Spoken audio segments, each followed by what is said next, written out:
everybody. We just finished up Thunder and Light here, and so we're taking a few minutes to answer your questions and everything that you guys posted.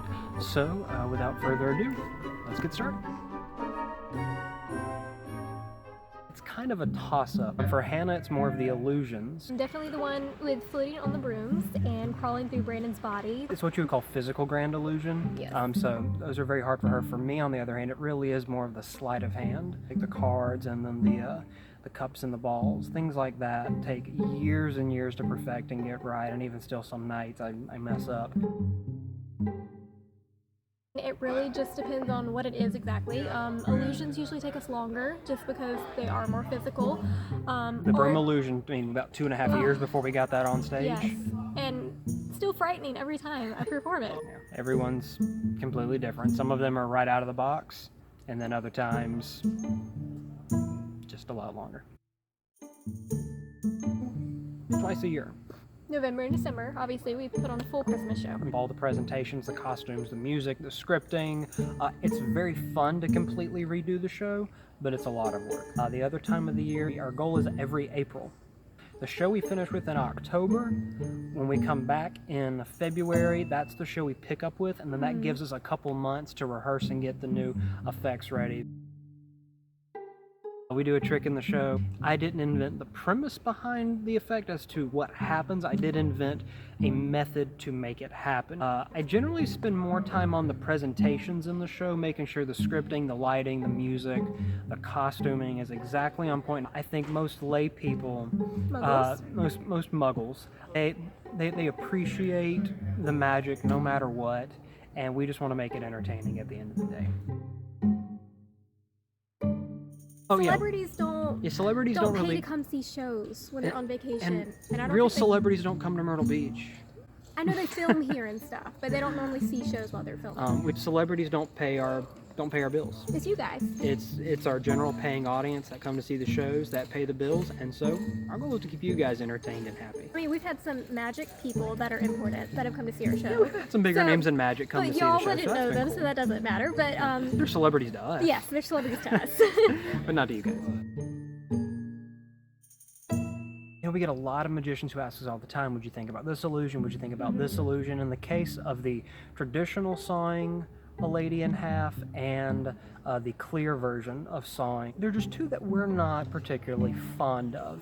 There's a lot of illusions out there. There's a lot of illusions we aren't completely fond of. A good friend of ours does the traditional version, but he's the one who gets into the box, and we love his presentation because it's completely different. We do have one in mind, but we're not gonna say what it is until we get we're secretive with our So illusions. we'll save the excitement for that. So no to both of those illusions. And that is normally For rehearsal. How a week long? of private rehearsals at home with us, and then she goes into the full week of rehearsals with everyone here at the theater.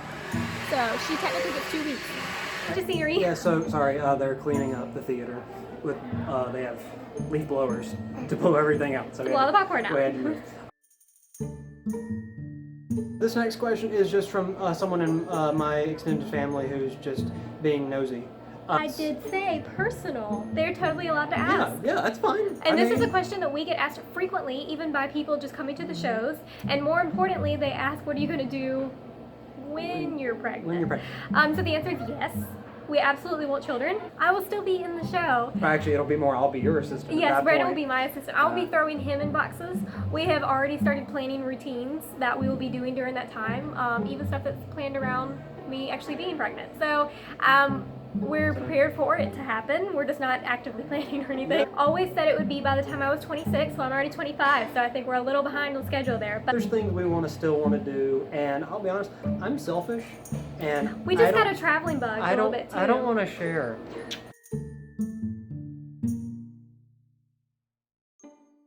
This is actually a perfect timing for this question. Yeah, I'm actually really ashamed to say that we've never seen Wicked. Hannah's read the book. Yes, I made sure that I read the book because I wanted to get in Elphaba's head, because I wanted to lean into that character as much as I possibly could. But we are huge musical theater nerds. I grew up doing theater as a kid. I was in Aladdin, Annie, Peter Pan, The Wizard of Oz, Willy Wonka. My favorite musical, though, is Sweeney Todd. The Demon Barber of Fleet Street. I've always loved it. I think it's great. Our kitchen's actually themed around it. There's razors on the walls and stuff. So if you've never seen Sweeney Todd, go check it out. What's your favorite? It's gonna be Beetlejuice. Beetlejuice, the musical, the musical, the musical. Where I'm taking Hannah to go to New York City for a 24-hour trip because she's been dying to go see Beetlejuice on Broadway. And I've never seen a Broadway show before. But I saw Beauty and the Beast on Broadway when I was 16 years old, and Donny Osmond was in the show at that time, so that was cool. Got to meet him afterwards, and then I saw a touring production of Cats. So those are the only 2 Broadway level But we style are shows. going to see Wicked Yeah, in February. And we're going to see Wicked for the first time in February in Columbia. So there you go. I had no friends. I mean, I got a magic kit when I was 6 years old, and like I said, I grew up doing theater. I did a little bit of print work, some modeling, acting, things like that. But I knew I enjoyed live entertainment and being on stage and being in the spotlight, and magic was the thing that came natural to me. I'm an okay singer, okay dancer, okay actor, but the magic just came natural. So it just feels like that's what I was meant to do. You fell in love with the magician. Yeah. I was too jealous for him to have another assistant. I did not know I was going to get in magic in any way, shape, or form, but every day when I talk to my grandmother on the phone, she's like, aren't you glad that I paid for all your dance lessons? I'm like, yes, I am, because they definitely paid off. And if I had been going down my normal track and had gone into music or become a vet or whatever, I certainly wouldn't have made any use of the dance lessons. So I think it worked out. I love it. I think it's what I'm good at, and I truly believe that God put me on this earth to be a magician. My mom asked me before I graduated high school, Brandon, what would you do if magic didn't work out? I'd be homeless, I guess, because it had to work out. I really feel like it did, and it has.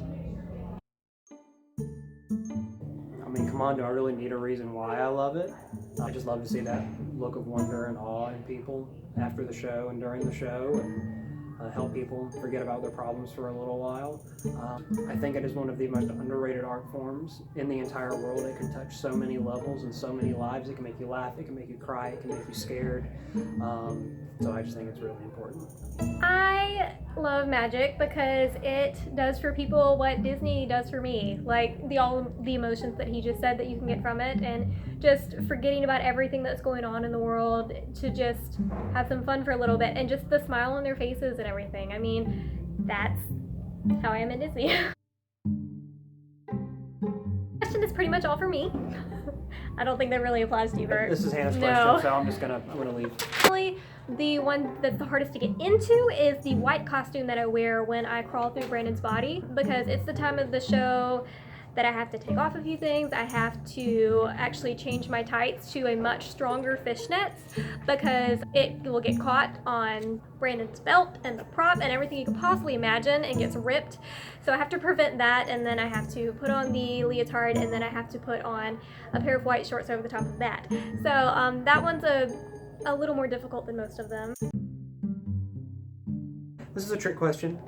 This is like asking a parent who their favorite child is. We love all of the magic tricks equally. We like some more than others. Oh, that really is I such a love hard when we question. get to use our babies.